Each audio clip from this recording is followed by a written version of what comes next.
గుండె ఆగిపోయింది. శ్వాస నిలిచిపోయింది. వైద్య విజ్ఞాన శాస్త్రం ప్రకారం ఆ మనిషి ప్రయాణం ముగిసింది. కాని నిజంగానే అది అంతమా? కళ్ళు శాశ్వతంగా మూసుకున్న తర్వాత ఆ మనిషి చుట్టూ ఉన్న ప్రపంచం అదృశ్యమవుతుందా?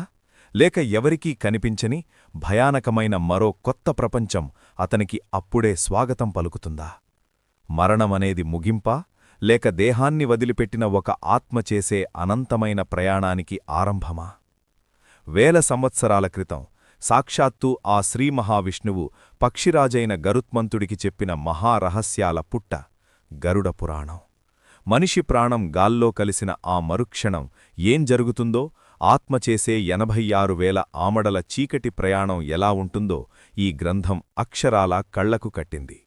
నరాలు తెగే ఉత్కంఠను కలిగించే ఆ ప్రయాణంలో యమదూతల రాక, మురికిదారుల్లో ప్రయాణం, రక్తంతో ఉడుకుతున్న వైతరిణీ నదిని దాటడం, చిత్రగుప్తుని పాపపుణ్యాల చిట్టా విప్పడం, ఇవన్నీ కేవలం మనల్ని భయపెట్టడానికి చెప్పిన కట్టుకథలా, లేక నేటి ఆధునిక వైద్యశాస్త్రం సైతం నివ్వెరపోయేలా తమ పరిశోధనల్లో బయటపడుతున్న పచ్చి నిజాలా? ఈ వీడియోను ఒక్క సెకను కూడా స్కిప్ చేయకండి. ఎందుకంటే ఈరోజు మీరు తెలుసుకోబోయే అరుదైన విషయాలు మీ నిద్రను దూరం చేయడమే కాదు, రేపట్నుండి మీరు బ్రతికే విధానాన్ని, మీ జీవితాన్ని మీరు చూసే కోణాన్ని శాశ్వతంగా మార్చేస్తాయి. ఇది మరణం గురించి చెప్పే కథ కాదు, మీరు ఎలా జీవించాలో నేర్పే మహాసత్యం. మరణం తరువాత ఏం జరుగుతుందనే విషయాన్ని చర్చించే ముందు అసలు ఈ మహాజ్ఞానం మన వరకు ఎలా చేరిందో తెలుసుకోవాలి. నేటి కాలంలో గరుడ పురాణాన్ని కేవలం ఎవరైనా చనిపోయినప్పుడు 15 రోజుల కర్మల సమయంలో మాత్రమే చదివే ఒక భయానకమైన పుస్తకంగా చాలామంది భావిస్తారు. కాని చరిత్రకారుల పరిశోధనల ప్రకారం గరుడ పురాణం అనేది ప్రాచీన భారతదేశం ప్రపంచానికిచ్చిన ఒక అద్భుతమైన ఎన్సైక్లోపీడియా. సాక్షాత్తూ విష్ణుమూర్తి తన వాహనమైన గరుడునికి ఉపదేశించిన ఈ జ్ఞానాన్ని గరుత్మంతుడు కశ్యప మహామునికి వివరించాడు. ఆ తర్వాత నైమిసారణ్యంలో సౌనకాది మునులకు సూతమహాముని ఈ కథను వివరించగా వేదవ్యాసుడు దీనిని గ్రంథస్థం చేశాడని పురాణాలు చెబుతున్నాయి. సుమారు 19,000 శ్లోకాలతో కూడిన ఈ మహాగ్రంథం పూర్వఖండం, ఉత్తరఖండం అని 2 భాగాలుగా విభజించబడింది. పూర్వఖండంలో ఆయుర్వేదం, వాస్తుశాస్త్రం, రత్నశాస్త్రం, ఆర్థిక శాస్త్రం, రాజ్యపరిపాలన వంటి ఎన్నో విషయాలు ఉండగా, ప్రేతకాండలో మాత్రమే మరణం, ఆత్మప్రయాణం, పునర్జన్మ గురించిన వివరణలు ఉన్నాయి. ఆధునిక విజ్ఞానశాస్త్రం పుట్టకముందే క్రీస్తుపూర్వం 5వ శతాబ్దం నుండే మన మహర్షులు ఈ అనంతమైన జ్ఞానాన్ని తాళపత్ర గ్రంథాలపై నిక్షిప్తం చేశారు. తాలిపాట్ మరియు పల్మైరా అనే చెట్ల ఆకులను కోసి, వాటిని నీటిలో ఉడకబెట్టి, ఎండబెట్టి, చెక్క పలకల మధ్య ఉంచి చదును చేసి ఈ తాళపత్రాలను సిద్ధం చేసేవారు. ఈ పద్ధతిలో రాసిన తాళపత్రాలు 100 ఏళ్లపాటు చెక్కుచెదరకుండా ఉంటాయి. ఆగ్నేయసియా దేశాల్లో ఈ ఆకులను లోంటార్ అని పిలుస్తారు. మన పూర్వీకులు ఇంత కష్టపడి భద్రపరిచిన ఈ జ్ఞానం కేవలం చనిపోయిన వారికోసం కాదు, బతికున్న మనం పాపకార్యాలకు దూరంగా ఉండి ధర్మబద్ధంగా ఎలా జీవించాలో నేర్పే ఒక కరదీపిక. జీవితం ముగిసిపోతోందని చెప్పడానికి ప్రకృతి ఎప్పుడూ ఒకేసారి దాడి చేయదు. గరుడ పురాణం ప్రకారం భౌతిక దేహాన్ని వదిలిపెట్టి వెళ్లడానికి సూక్ష్మ శరీరం సిద్ధమవుతున్నప్పుడు మనిషికి కొన్ని నెలల ముందు నుండే స్పష్టమైన సంకేతాలు అందుతాయి. ఈ సంకేతాలు చుట్టుపక్కల ఉన్నవారికి అర్థం కాకపోయినా ప్రాణాలు వదిలే ఆ వ్యక్తికి మాత్రం అత్యంత స్పష్టంగా అనుభవంలోకి వస్తాయి. మొదటి సంకేతంగా ఆ వ్యక్తి తన సొంత నీడను తను చూడలేకపోతాడు. కాంతి ఉన్నప్పటికీ అద్దంలోగాని, నీటిలోగాని, నూనెలోగాని తన ప్రతిబింబం వికృతంగా, తలలేని మొండెంలాగా కనిపిస్తుంది. ఇది ఆత్మ దేహంతో తన బంధాన్ని తెంచుకుంటోందనడానికి ప్రాథమిక సూచన. రెండవ సంకేతంగా మరణించిన తమ పూర్వీకులు పదే పదే కలలోకి రావడం జరుగుతుంది. వారు నవ్వుతూ పిలుస్తున్నట్లుగా లేదా తమతో రమ్మని చెయ్యి చాచి సైగ చేస్తున్నట్లుగా కలలు వస్తాయి. ఇది పితృలోకం నుండి వారికి అందుతున్న ఆహ్వానంగా పురాణాలు చెబుతున్నాయి. మూడవ సంకేతం పంచేంద్రియాల పనితీరుకు సంబంధించినది. ప్రపంచం మీది వ్యామోహం మెల్లగా సన్నగిల్లుతుంది. ఎంత ఇష్టమైన ఆహారమైనా రుచించదు. వాసన పసిగట్టే శక్తి నశిస్తుంది. పూల సువాసనలు సైతం దుర్వాసనగా అనిపించడం మొదలవుతుంది. నాలుగవ సంకేతంగా అరచేతిలోని ప్రాణరేఖలు మసకబారడం, గీతలు కనిపించకుండా పోవడం జరుగుతుంది. ఐదవది అత్యంత వింతైనది. వారు పడుకున్న గదిలో ఎవరూ లేకపోయినా ఎవరో మాట్లాడుతున్నట్లు చాలా దూరం నుండి అస్పష్టమైన శబ్దాలు వాళ్ల చెవుల్లో మార్మోగుతుంటాయి. మరణానికి కొన్ని గంటల ముందు వారికి ఒక పెద్ద రహస్యమైన ద్వారం తెరుచుకున్నట్లుగా భ్రమ కలుగుతుంది. చివరిగా ప్రాణాలు పోయే కొన్ని క్షణాల ముందు కనిపించే 6వ సంకేతం యమదూతల దర్శనం. గరుడ పురాణం ఈ యమదూతలను అత్యంత భయంకరంగా వర్ణించింది. కాకులవలే నల్లని దేహంతో, నిటారుగా నిలబడిన భయానకమైన జుట్టుతో, పందుల వంటి వికృతమైన ముఖాలతో వారు ప్రత్యక్షమవుతారు. వారి చేతుల్లో కాలపాసం, ఇనుప దండం ఉంటాయి. వారి గోళ్లు ఆయుధాల్లాగా పదునుగా ఉండి, పళ్ళు పటపటా కొరుకుతూ, కళ్ళు ఎర్రగా చేసుకుని ఆ మనిషివైపు చూస్తారు. వారిని చూడగానే ఆ వ్యక్తి గుండె వేగంగా కొట్టుకుంటుంది. గొంతులో మాట పెగలక కేవలం గురగురలాంటి శబ్దం మాత్రమే వస్తుంది. ఆ భయకంపితమైన స్థితిలో ప్రాణభీతితో శరీరంలోని మలమూత్రాలు వాటంతట అవే బయటకు వచ్చేస్తాయి. ఆఖరి శ్వాస.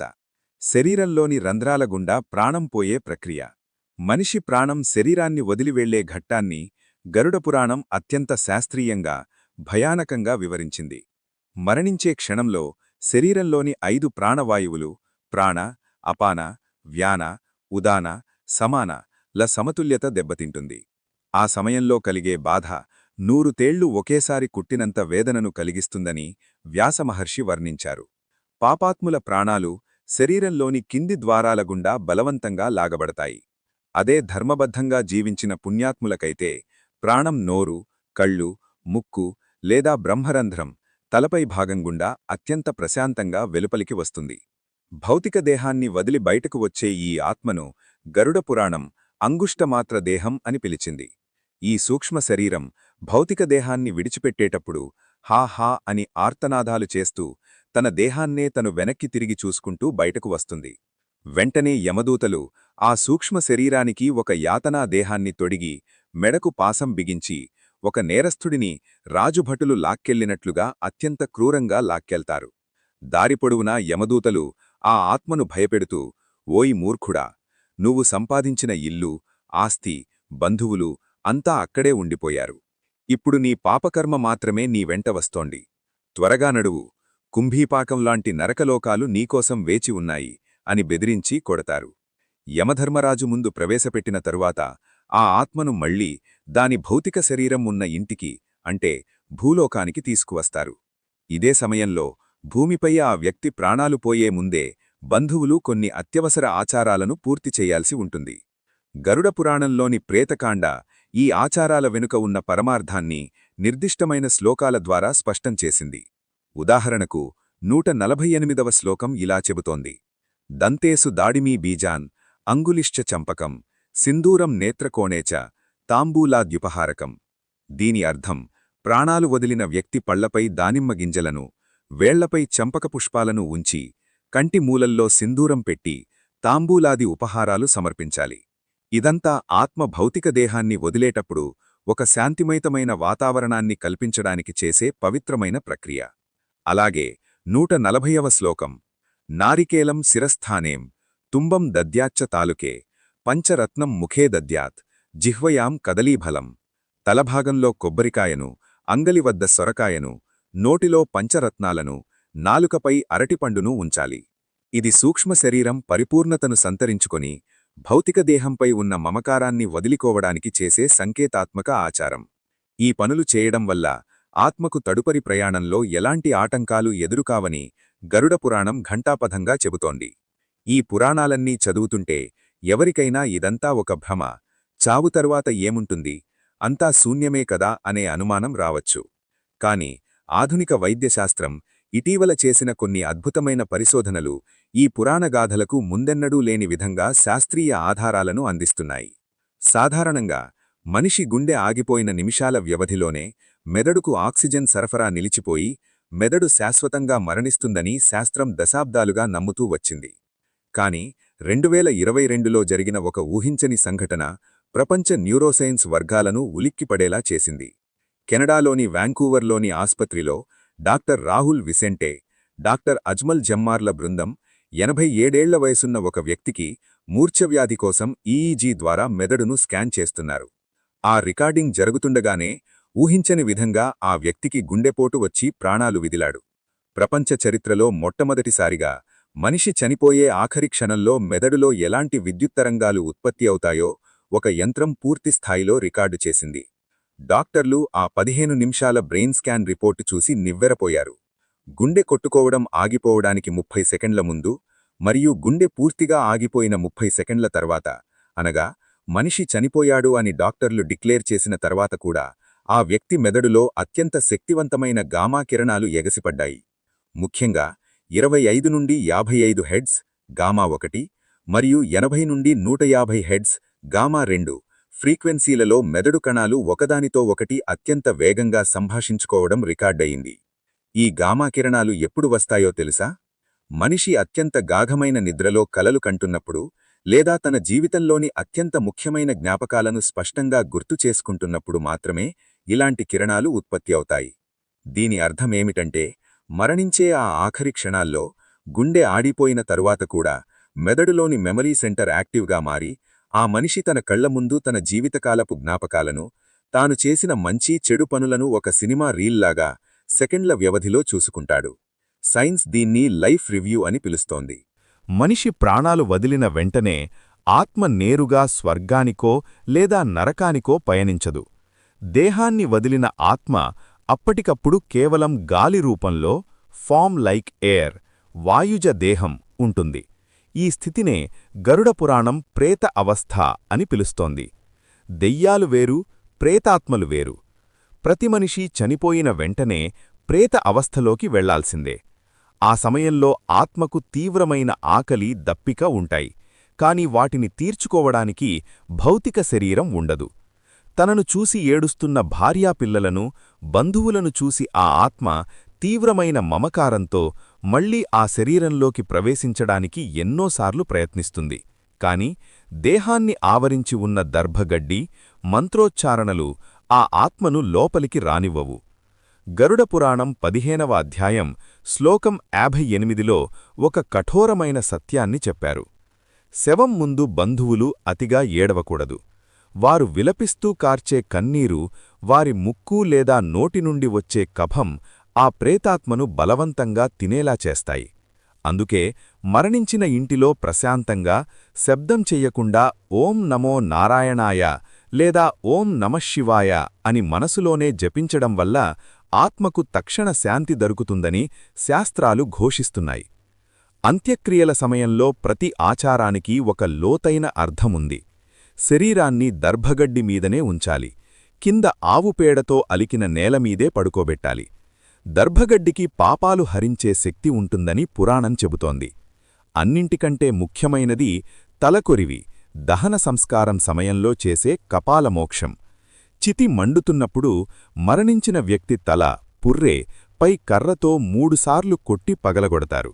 దీని వెనుక ఉన్న కారణమేమిటంటే, మనిషి ప్రాణం బ్రహ్మరంధ్రం, మాడు ద్వారా పూర్తిగా విముక్తి పొందడానికి మరియు భౌతిక శరీరం పట్ల ఆత్మకు ఇంకా మిగిలి ఉన్న మోహాన్ని శాశ్వతంగా తెంచేయడానికి ఇదొక సంకేతం. దేహం బూడిదైపోయిన తర్వాత కూడా ఆత్మ 12 రోజులపాటు తన ఇంటి చుట్టూనే, తనకు ఇష్టమైన ప్రదేశాల చుట్టూ తిరుగుతూ ఉంటుంది. పిండప్రదానం ఎందుకు చెయ్యాలి?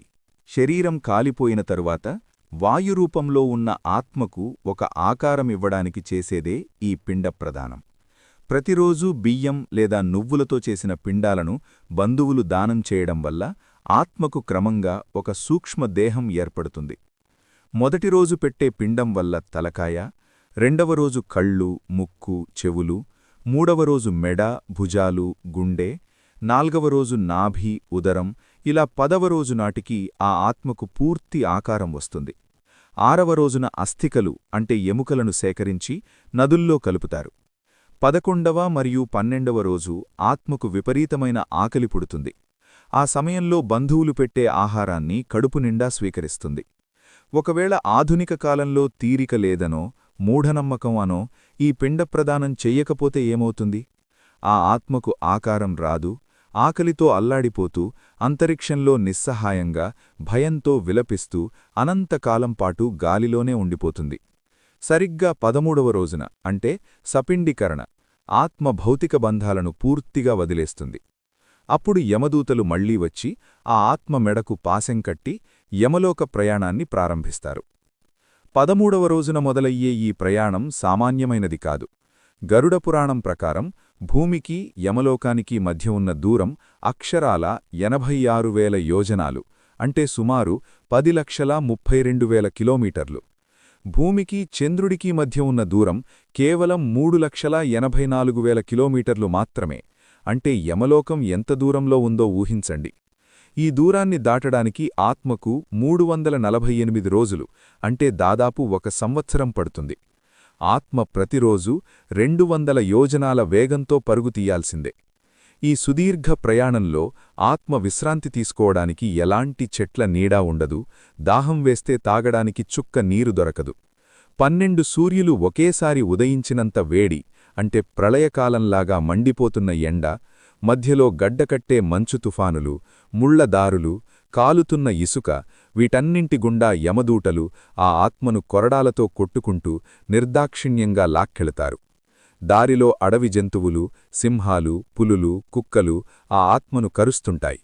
నడవలేక ఆత్మ కింద పడిపోతుంటే, లే మూర్ఖుడా, నువ్వు చేసిన పాపాలకు ఈ నడక తప్పదు అని ఈడ్చుకెళతారు. ఈ 348 రోజుల ప్రయాణంలో ఆత్మ 16 మహానగరాలను దాటాల్సి ఉంటుంది. ఈ నగరాల గుండా వెళుతున్నప్పుడు ప్రతి నెలా బంధువులు భూమిమీద పెట్టే మాసిక, అంటే నెలవారీ శ్రాద్ధం పిండాల ద్వారా మాత్రమే ఆత్మకు కాస్త శక్తి అందుతుంది. ఆ పిండాలను దానంగా తీసుకునే వరుణదేవుడు వాటిని సూర్యుని ద్వారా ఒక శక్తి రూపంలో ఆ ఆత్మకు చేరేలా చేస్తాడని విష్ణుమూర్తి స్వయంగా గరుడునికి వివరించాడు. అందుకే తద్దినాలు, శ్రాద్ధకర్మలు అత్యంత భక్తిశ్రద్ధలతో చెయ్యాలి. ఆత్మ ప్రయాణంలో ఎదురయ్యే అత్యంత భయంకరమైన, గగుర్పాటు కలిగించే ఘట్టం ఈ వైతరిణీ నది. ఈ నదిలో నీరుండదు. రక్తం, చీము, కుళ్ళిన మాంసం, ఎముకలు ఉడుకుతూ ఉబ్బి తబ్బిబ్బవుతుంటాయి. ఆ నదిలో భయంకరమైన మొసళ్ళు, రాబందులు, పాములు, పదునైల ముక్కులున్న పక్షులుంటాయి. పాపాత్ములు ఈ మురికి నదిలో ఈదుకుంటూ వెళ్ళాలి. ఆ నదిలోని జలచరాలు ఆత్మను ముక్కలు ముక్కలుగా పీక్కుతింటాయి. ఆ బాధను భరించలేక ఆత్మ హాహాకారాలు చేస్తుంది. కాని గరుడపురాణం ఇక్కడొక అద్భుతమైన మార్గాన్ని చెప్పింది. ఎవరైతే తమ జీవితకాలంలో ధర్మబద్ధంగా బతుకుతూ మరణ సమయంలో గోదానం, అంటే ఆవును దానం చేయటం చేస్తారో వారు ఈ వైతరిణీ నది దగ్గరకు రాగానే దేదీప్యమానమైన ఒక పడవ కనిపిస్తుంది. పడవ నడిపేవాడు వచ్చి వారిని ఆ పడవలో కూర్చోబెట్టుకుని ఈ దారుణమైన నదిని చుక్క రక్తం కూడా అంటకుండా సులభంగా దాటించేస్తాడు. ఒకవేళ గోదానం చేయని పాపాత్ములు ఆ పడవ ఎక్కడానికి ప్రయత్నిస్తే ఆ పడవ నడిపేవాడు వారిని కొట్టి నదిలోకి తోసేస్తాడు. మరణశయ్యపై ఉన్నప్పుడు లేదా జీవితకాలంలో మనం చేసే కొన్ని దానాలు, డెత్ బెడ్ గిఫ్ట్స్, యమలోక ప్రయాణంలో మనకు ఎలా రక్షణ కల్పిస్తాయో గరుడపురాణం స్పష్టంగా వివరించింది. అత్యంత భయంకరమైన వైతరిణీ నదిని పడవలో సులభంగా దాటడానికి గోదానం, ఆవును దానం చేయటం సహాయపడుతుంది. 12 సూర్యుల వేడితో మండిపోయే మార్గంలో ఆత్మకు చల్లటి నీడనివ్వడానికి గొడుగుదానం ఉపయోగపడుతుంది. మండిపోయే ఇసుక, ముళ్లదారుల్లో, అంటే అసిపత్రవనంలో నడిచేటప్పుడు పాదాలకు రక్షణ కల్పించడానికి లేదా గుర్రంపై ప్రయాణించే భాగ్యం పొందడానికి చెప్పులు దానం చెయ్యాలి. యమధర్మరాజును ప్రసన్నం చేసుకుని ఆత్మకు ప్రశాంతతను ఇవ్వడానికి నువ్వులు, ఇనుము దానం చెయ్యాలని గ్రంథాలు చెబుతున్నాయి.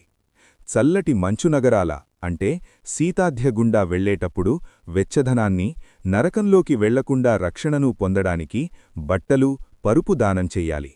పాపాలను పరిహరించి స్వర్గలోక ద్వారాలను తెరవడానికి ఉప్పుదానం అద్భుతంగా పనిచేస్తుందని పురాణాలు పేర్కొంటున్నాయి.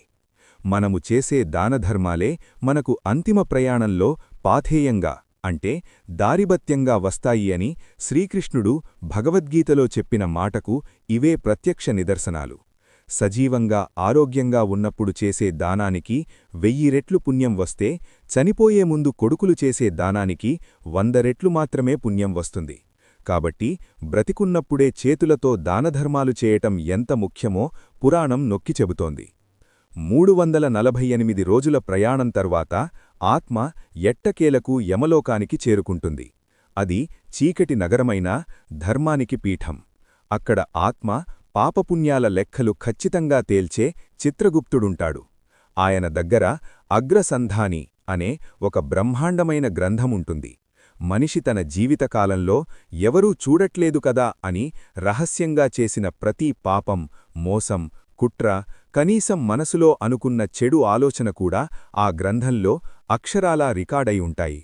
భూమిమీద మనం చేసే ప్రతి పనిని గమనించడానికి యమధర్మరాజుకు చెందిన శ్రవణులు, శ్రవణీలు అంటే యమలోక గూఢచారులు మన చుట్టూ అదృశ్య రూపంలో ఎప్పుడూ కాపలా ఉంటూనే ఉంటారు. వారు చూసిన ప్రతి దృశ్యాన్ని చిత్రగుప్తునికి నివేదిస్తారు. యమలోకానికి 4 ద్వారాలు అంటే తూర్పు, పడమర, ఉత్తర, దక్షిణ. పుణ్యాత్ములు, దానధర్మాలు చేసినవారు, కన్న తల్లిదండ్రులను గౌరవించినవారు, నిజాయితీగా బ్రతికిన పుణ్యాత్ములు తూర్పు ద్వారం గుండా ప్రవేశిస్తారు.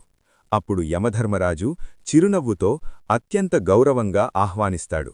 కాని స్వార్థంతో తోటి మనుషులను మోసం చేస్తూ బ్రతికిన పాపాత్ములు దక్షిణద్వారం గుండా ప్రవేశిస్తారు. అప్పుడు యమధర్మరాజు కళ్ళు ఎర్రజేసి భయంకరమైన రూపంలో దర్శనమిస్తాడు. ఆయన కోపాన్ని చూసి ఆత్మలు గజగజ వణికిపోతాయి. చిత్రగుప్తుడు చదివే లెక్కల ఆధారంగా యమధర్మరాజు పాపాత్ములకు వారి తప్పులకు తగిన అత్యంత కఠినమైన నరకశిక్షలను విధిస్తాడు. గరుడపురాణం మనిషి చేసే తప్పులను బట్టి విధించే 28 రకాల నరకశిక్షలను కళ్లకు కట్టినట్లు వివరించింది. వాటిలో కొన్ని ప్రధానమైన శిక్షలు వింటేనే వెన్నులో వణుకు పుడుతుంది. మూగజీవులను, జంతువులను వినోదం కోసం లేదా కేవలం రుచికోసం క్రూరంగా చంపి తినే పాపాత్ములకు కుంభిపాకం నరకంలో శిక్ష పడుతుంది. ఇక్కడ భారీ పాత్రల్లో సలసలా కాగుతున్న వేడి నూనెలో ఆత్మను వేసి ఉడకబెడతారు. ఇతరుల ఆస్తిని, ధనాన్ని మోసంతో లాక్కునేవారికి, భార్యాభర్తలు ఒకరినొకరు మోసం చేసుకునేవారికి తామిశ్రం నరకంలో ముళ్ల కొరడాలతో రక్తం వచ్చేలా కొట్టి స్పృహ తప్పేలా శిక్షిస్తారు. వారసత్వంగా రావాల్సిన ఆస్తిని సరైనవారికి ఇవ్వకుండా మోసం చేసేవారికి, ఇతరుల భార్యను ఆశించేవారికి మహారౌరవం అనే నరకముంటుంది. అక్కడ రురు అనే అత్యంత భయంకరమైన విషసర్పాలు ఆత్మను నిరంతరం కరుస్తూ, నలిపేస్తూ ఉంటాయి. కన్న తల్లిదండ్రులను, వృద్ధులను గౌరవించని వారికి, వారిని వదిలేసిన వారికి కాలసూత్రం నరకంలో కఠిన శిక్ష పడుతుంది. అత్యంత వేడితో మండిపోతున్న అగ్నిగుండంలో అలసిపోయి కిందపడే వరకు వారిని పరిగెత్తిస్తారు. తమ బాధ్యతలను విస్మరించి స్వార్థంతో బ్రతికేవారికి, ప్రజలను పీడించే పాలకులకు అసిపత్రం అనే నరకముంది. అక్కడ కత్తిలాంటి పదునైన ఆకులున్న అడవిలో ముళ్లమీద నడిపిస్తూ కొరడాలతో కొడతారు. కిందపడితే కత్తులతో పొడుస్తారు. ఇక మంచివారిని అవమానించేవారికి, పెద్దలను దూషిస్తూ అహంకారంతో ప్రవర్తించేవారికి క్షారకర్దమం నరకంలో తలక్రిందులుగా వేలాడదీసి శరీర అవయవాలను తీవ్రమైన చిత్రహింసలకు గురిచేస్తారు. మరణం అనేది ఒక ముగింపు అని మనం భయపడతాం. కాని గరుడపురాణం దృష్టిలో మరణం అనేది ఒక పాత చొక్కా విప్పేసి కొత్త బట్టలు వేసుకునే భగవద్గీతలో శ్రీకృష్ణుడు చెప్పినట్లుగా ఒక నిరంతర ప్రక్రియ మాత్రమే. మనం ఈ భూమిమీద సంపాదించిన బ్యాంక్ బ్యాలెన్స్, పెద్ద ఇల్లు, లగ్జరీ కార్లు, హోదాలు ఏవీ మన ఆఖరి శ్వాస తర్వాత మన వెంట రావు. వచ్చేది కేవలం మనం తోటి మనుషుల పట్ల, మూగ జంతువుల పట్ల చూపించిన దయ, మనం చేసిన దానధర్మాలు, మన కర్మ మాత్రమే. చాలామంది ఇళ్లలో గరుడపురాణాన్ని ఒక భయంకరమైన పుస్తకమని, దాన్ని ఇంట్లో ఉంచుకోకూడదని, కేవలం ఎవరైనా చనిపోయినప్పుడు మాత్రమే దాన్ని చదవాలని అనుకుంటారు. కాని పండితులు, పరిశోధకులు చెబుతున్న గొప్ప సత్యం ఏమిటంటే, ఇది చనిపోయిన వారికోసం రాసిన పుస్తకం కాదు, బతికున్న మనుషుల కోసం రాసిన అత్యుత్తమ జీవిత మార్గదర్శి. ఆధునిక సైన్స్ నేడు అని అంగీకరిస్తున్న విషయాలను మన ప్రాచీన ఋషులు వేల ఏళ్ల క్రితమే తాళపత్ర గ్రంథాలపై స్పష్టంగా రాసిపెట్టారు. భూమిమీద బతికున్నప్పుడే ఏది ధర్మం, ఏది పాపం అని తెలుసుకుని జీవిస్తే మరణం పట్ల భయం శాశ్వతంగా పోతుంది. మన ఆలోచనలు పవిత్రంగా ఉంచుకుంటే మన కర్మలు వాటంతట అవే పవిత్రమవుతాయి. ఆఖరి ఘడియల్లో అంటే మరణ సమయంలో ఎవరి నోట అయితే ఓం అనే పవిత్ర నామం లేదా భగవంతుని నామస్మరణ వస్తుందో ఆ ఆత్మ పాపాల నుండి విముక్తి పొంది కాంతివైపు ప్రయాణించి నేరుగా మోక్షాన్ని పొందుతుందని పురాణాలు ఘోషిస్తున్నాయి. చివరిగా మిమ్మల్ని ఆలోచింపజేసే ఒక ప్రశ్న. చిత్రగుప్తుని గ్రంథంలో మీ పేరుకు ఎదురుగా పుణ్యం ఎక్కువ రికార్డయ్యుందా లేక పాపం ఎక్కువుందా? మీరు జీవితంలో చేసిన పనుల పట్ల మీకు గర్వం ఉందా లేక పశ్చాత్తాపం మిగులుతుందా? దయచేసి ఆలోచించండి, కామెంట్స్లో తెలియచేయండి. ఈ అద్భుతమైన గగుర్పాటు కలిగించే విజ్ఞానం మీకు నచ్చినట్లయితే ఈ వీడియోను చూస్తున్న ప్రతి ఒక్కరూ కింది కామెంట్లలో ఓం నమో నారాయణాయ లేదా ఓం నమః శివాయ అని టైప్ చేసి మీ భక్తిని దైవం పట్ల మీకున్న విశ్వాసాన్ని చాటుకోండి. ఈ వీడియోను మీ మిత్రులకు బంధువులకు తప్పక షేర్ చేయండి. ఎందుకంటే మరణ భయాన్ని పోగొట్టి జీవిత సత్యాన్ని తెలుసుకోవడం ప్రతి మనిషి హక్కు.